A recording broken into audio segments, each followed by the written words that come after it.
तो आप सभी लोग को इस सेशन से जुड़ने के बहुत-बहुत स्वागत है, बहुत-बहुत धन्यवाद।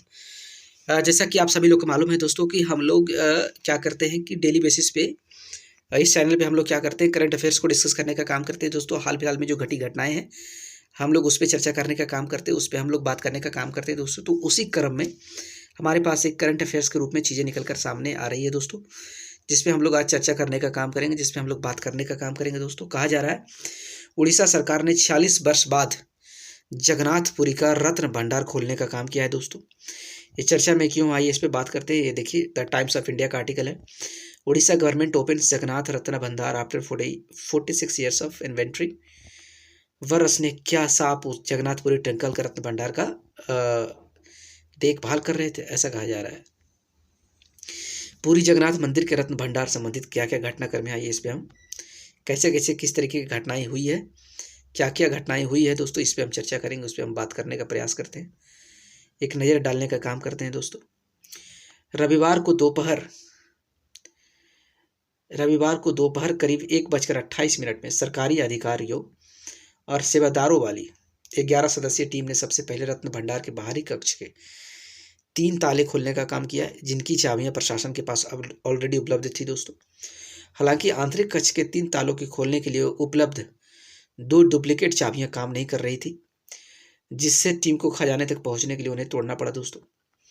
आंतरिक कक्ष की मूल चाबियां 2018 में गायब पाई गई थी, यानी खो गया था, जिससे रत्न भंडार की सूची रुक गई थी और पिछले बीजेपी सरकार की इसकी आलोचना भी इसको झेलना पड़ा था दोस्तों। क्या क्या घटनाएं कब कब हुआ, ये देखते हैं। Around how the day unfolded around 9:30 AM, इसके बारे में तो बात कर ही लिया दोस्तों। इसको बारे में जानते हैं कि पूरी जगन्नाथ मंदिर के रत्न भंडार संबंधित क्या क्या घटनाक्रम हुए, क्या क्या चीज़ें उसमें मिली है, क्या क्या पाया गया है। आइए उसको एक बार देखते हैं, उस पर नज़र डालने का प्रयास करते हैं दोस्तों। Hemanta Pradhan gives the detail about the chests which piqued the interest of devotee. क्या क्या मिला, 6 वुडन चेस्ट इसमें निकाले गए हैं, but token to the Jagannath mandir से निकाले गए on the Sunday to store Ratna Bhandar jewellery and precious metal, यानी कि रत्न भंडार से जगन्नाथ मंदिर से जो रत्न भंडार से जो ज्वेलरी मिलेंगे और प्रीशियस मेटल्स मिलेंगे, उसको यही 6 वुडन का लकड़ी का एक बनाया गया है, एक बक्सा बनाया गया, उसमें ही रखने का काम किया जाएगा दोस्तों। The chest made of teak wood, यानी टीक के लकड़ी से बनाया गया है, and have a coating of brass instead of iron की जगह ब्रास का इसमें कोटिंग किया गया है। Which corrodes each chest weight around, यानी कि हर एक कोट लगभग 2 क्विंटल का है दोस्तों, यानी 200 किलो का है। एंड इज अराउंड 3 फीट लंबा है, 4.5 फीट लंबा है, 3 फीट ऊंचा है, 4.5 फीट लंबा है और 2.5 फीट चौड़ा है दोस्तों, और 2-2 क्विंटल का है, यानी कि 6 लकड़ी का ऐसा बक्सा है दोस्तों। They were painted in traditional yellow and red colour, यानी कि इसे ट्रेडिशनल येलो और रेड कलर से ही पेंट करने का किया गया, जिसपे क्या है, ब्रास का कोटिंग है दोस्तों। Shri Jagannath temple administration has order more wooden chest, another 9 chests are being constructed by a Bhubaneswar based firm में ऑर्डर, यानी कि श्री जगन्नाथ टेम्पल एडमिनिस्ट्रेशन के द्वारा एक तरीके से ऑर्डर दिया गया है कि और इसी तरह प्रकार के लकड़ियों का बर्तन बनाए जाने का काम किया जाना चाहिए, जो कि 9 और इससे बनाने जाने का किया जाना चाहिए दोस्तों। After getting the order from SGTA Shri Jagannath temple administration be insured the wooden chest reached the temple on Sunday morning, यानी रविवार की सुबह तक पहुंच जाएगा, ऐसा उन्होंने कहा है सुपरवाइजर ऑफ द फर्म, जिसको ये मिला है, ठेका मिला है दोस्तों। We feel happy that our carpenters and helps carved out the chest within the deadline, समय के अंदर उसे बनाने का काम कर दिया जाएगा। आई गोट ए कॉल फ्रॉम SGTA, जो कि श्रीनाथ जगन्नाथ टेम्पल एडमिनिस्ट्रेशन के थ्रू से मुझे कॉल मिला है on Friday night and brought the chest on the Sunday morning, तक वो पहुँच जाएगा। अराउंड 40 पीपल्स आर वर्किंग, यानी 40 लोग काम कर रहे हैं उस पर रात दिन, इस सारे चेस्ट को बनाने के लिए। दिलीप कुमार, यानी जो फर्म के जो ओनर है, उनके द्वारा कहा गया दोस्तों। तो इसी में सारे सामान को रखा जाएगा, जो आपने पिक्चर में आप जिसे फोटो के तौर पे देख रहे हैं दोस्तों। पूरी जगन्नाथ मंदिर में और उसके आसपास सुरक्षा बढ़ा दी गई है, क्योंकि एक बहुत ही सेंसिटिव केस है दोस्तों, बहुत ही सेंसिटिव मामला है, इसलिए इसकी आसपास की चारों तरफ इसकी सुरक्षा बढ़ाने का काम किया गया है। वर्तमान स्थिति क्या है इस पर एक नज़र डालते हैं। पुरी जगन्नाथ मंदिर में और उसके आसपास सुरक्षा बढ़ा दी गई है और सरकार ने रविवार को 46 वर्षों के बाद, यानी पूरे 46 वर्षों के बाद रत्न भंडार की बहुमूल्य वस्तुओं की सूची बनाने की प्रक्रिया शुरू की है। यद्यपि सूची कुछ दिनों के बाद बनाई जाएगी दोस्तों, यानी कि डिटेल में बनाया जाएगा कि क्या क्या चीज़ें वहाँ से मिला है, क्या नहीं मिला है। लेकिन रत्न भंडार को कीमती सामानों को मंदिर के अंदर एक अस्थायी भंडार में स्थानांतरित करने के लिए खोल दिया गया है, यानी कि एक ऐसी जगह को खोला गया है जहाँ पे टेम्पोररी तौर पे अभी पूरे खजाने को रखा जाएगा दोस्तों।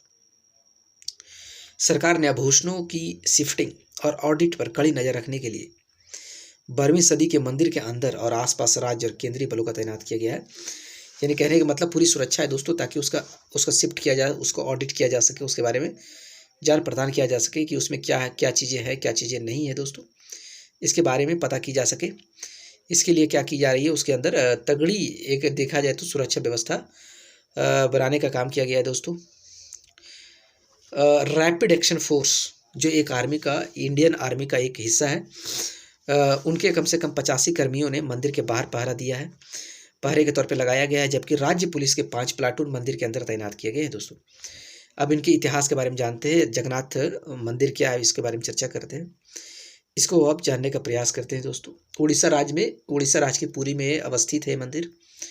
भगवान जगन्नाथ को समर्पित, यानी भगवान विष्णु को समर्पित ये मंदिर बनाया गया है दोस्तों। निर्माण 12वीं शताब्दी में पूर्वी गंगा राजवंश के राजा अनंत बर्मन चोडगंगा देव के शासनकाल में इसे तैयार किया गया था। मंदिर को यमनिका तीर्थ कहा जाता है दोस्तों। इस मंदिर को सफ़ेद पैगोडा भी कहा जाता है और यह चार धाम का जो तीर्थ यात्रा है उसमें से एक तीर्थ यात्रा यहाँ किया जाता है दोस्तों, यानी कि बद्रीनाथ, द्वारका, पुरी, रामेश्वर, ये 4 धाम का तीर्थ यात्रा होती है। तो उसमें से एक पुरी, एक बहुमूल्य है, एक इम्पॉर्टेंट है, एक धाम तीर्थ यात्रा यहाँ भी की जाती है दोस्तों। तो उसका एक महत्वपूर्ण हिस्सा इस तरीके से कहा जा सकता है, देखा जा सकता है दोस्तों। इसकी वास्तुकला की बात करते हैं कि इसको बनाया किस तरीके गया है, इसका बनावट कैसा है दोस्तों, इस पर एक नज़र डालने का काम करते हैं। इसकी वास्तुकला, जगन्नाथ मंदिर कलिंग वास्तुकला का एक अद्भुत उदाहरण है दोस्तों, यानी कि ये एक तरीके से कलिंग समय का जो वास्तुकला हुआ करता था, उस जमाने का जो ढांचे हुआ करते थे, तरीके हुआ करते थे, उसको एक निर्धारित करने का काम करता है, उसे दिखाने का काम करता है दोस्तों। मंदिर संरचना, गर्भगृह या मंदिर में भगवान जगन्नाथ, गर्भगृह उस जगह को कहा जाता है जहाँ मंदिर में भगवान जगन्नाथ जी का मूर्ति है, बलभद्र और सुभद्रा की मूर्तियाँ स्थापित है, उसको गर्भगृह कहा जाता है। इसके मंदिर की संरचना कैसे, इसकी गर्भगृह की संरचना कैसे, इसमें जो मूर्ति रखे गए उसकी संरचना कैसे है, ये क्या दिखाता है, एक कलिंग युग का, कलिंग टाइम का ये एक आर्ट को दिखाता है, वास्तुकला को दिखाता है दोस्तों। वार्षिक, हर साल जो रथ यात्रा होते हैं, यानी वार्षिक रथ यात्रा उत्सव है, हाल फिलहाल में देखा जाए तो हर साल पे मनाया जाता है। उसी संदर्भ में आज इस साल भी इसकी वार्षिक रथ यात्रा उत्सव होने वाला है, जिसमें मंदिर के 3 मुख्य देवताओं की रथ यात्रा एक भव्य जुलूस के साथ निकाली जाती है दोस्तों। जो इस रथ यात्रा उत्सव आषाढ़, यानी कहने का मतलब जून, अंग्रेजी में कहें तो जून जुलाई के चंद्र महीने के शुक्ल पक्ष के दूसरे दिन शुरू होता है दोस्तों, और 9 दिनों तक ये चलता है पूरा। और कलिंग के समय के वास्तुकला कैसा होता था, आइए इसके बारे में बात करते हैं। कलिंग वास्तुकला किस टाइप का होता था दोस्तों, जटिल कलात्मकता, परिष्कृत निर्माण तकनीकों और इसकी संरचनाओं में निहित प्रतीकात्मक महत्व के लिए प्रसिद्ध है दोस्तों। यह मंदिर वास्तुकला की नगरी, यह मंदिर वास्तुकला की नागरी शैली की, यानी वास्तुकला की नागर शैली की एक क्षेत्रीय शैली है। यह मंदिर वास्तुकला की अगर बात करें तो नागर शैली की एक क्षेत्रीय शैली है, जो 10वीं और 12वीं शताब्दी ईस्वी के आसपास अपने परिपक्व चरण में थी। यानी कि 10वीं 12वीं शताब्दी ईसा की बात करें तो उस समय ये लोग पूरी तरीके से अपने उत्थान पे था, यानी अपने मैक्सिमम ये लोग पूरी तरीके से उस समय प्रचलित था दोस्तों। कहने का मतलब यही है। स्थापत्य शैली 4वीं शताब्दी ईसा पूर्व से 17वीं शताब्दी ईसा तक फैली हुई थी दोस्तों। कलिंग मंदिर वास्तुकला में 3 अलग अलग प्रकार के मंदिर बनाए जाते थे। आइए इसके बारे में डिस्कस करते हैं। ये वास्तुकला कलिंग टाइम का ही है दोस्तों। अब क्या होता था कलिंग का वास्तुकला, इसके बारे में डिटेल में बात करेंगे। कलिंग मंदिर वास्तुकला को समझते हैं। 3 प्रकार के मंदिर बनाए जाते थे इस मंदिर वास्तुकला के समय में। एक होता था रेगा देवला, एक होता था पीघा देवला और तीसरा होता था खागरा देवला। ये 3 तरह के मंदिर बनाए जाते थे। इसमें प्रमुख देवता क्या क्या होते थे। रेखा देवला में विष्णु, सूर्य और शिव का मूर्तियाँ होती थी और पीघा देवला में कोई मूर्ति नहीं होती थी दोस्तों। ये सिर्फ बाहरी नृत्य और भेंट हॉल होता था। खाखरा देवला में चामुंडा और दुर्गा जी का मूर्ति होता था। रेखा देवला का उद्देश्य क्या था? मकान गर्भगृह हिस्सा था, यानी कि मेन हिस्सा था जहाँ मूर्तियाँ रखी हुई होती थी। और पीघा देवला को बाहरी नृत्य और भेंट हॉल के तौर पे बनाया जाता था, जहाँ दर्शक लोग आने का काम करते थे दोस्तों। और खाखरा देवला भी एक तरह का गर्भगृह का काम करता था दोस्तों, जहाँ मूर्तियाँ को बनाए जाने का काम किया जाता था। जमीनी योजना क्या है रेखा देवला का? वर्गाकार जमीनी योजना है, यानी कि स्क्वायर में होता था। पीघा देवला भी स्क्वायर रूप में होता था, लेकिन खाखरा देवला आयताकार रूप में होता था दोस्तों। शिखर, अगर रेखा देवला का शिखर की बात करें तो शिखर वर्गीय होता था, यानी ऊपरी हिस्सा जो होता था वो भी सर्कल टाइप में होता था, जो कि गर्भगृह के जस्ट ऊपर होता था। सीधा ऊपर की ओर जाता था और अचानक अंदर की ओर झुक जाता था दोस्तों। ये शिखर की बनावट इस तरीके का रेखा देवला का होता था। पीघा देवला का अगर शिखर की बनावट करें तो शिखर एक सीढ़ीदार लेकिन संकुलित पिरामिड की तरह होता था, एक के ऊपर एक सपाट चबूतरे की श्रृंखला होती थी दोस्तों। खाखरा देवला का जो शिखर की बनावटी होता थी लंबा होता था, बैरल छत के आकार का मंदिर होता था दोस्तों। उदाहरण के तौर पे अगर देखा जाए तो रेखा देवला में हम लिंग राज मंदिर जो भुवनेश्वर में है 13वीं शताब्दी में जो बनाया गया हम उसको उदाहरण ले सकते हैं। दूसरा जगन्नाथपुरी जो भी 13वीं शताब्दी में बनाई गई है उसका भी एक उदाहरण ले सकते हैं हम दोस्तों। पीघा देवला के एग्जाम्पल में हम देख सकते हैं कोणार्क मंदिर को, जो कोणार्क शताब्दी में बनाई गई है दोस्तों।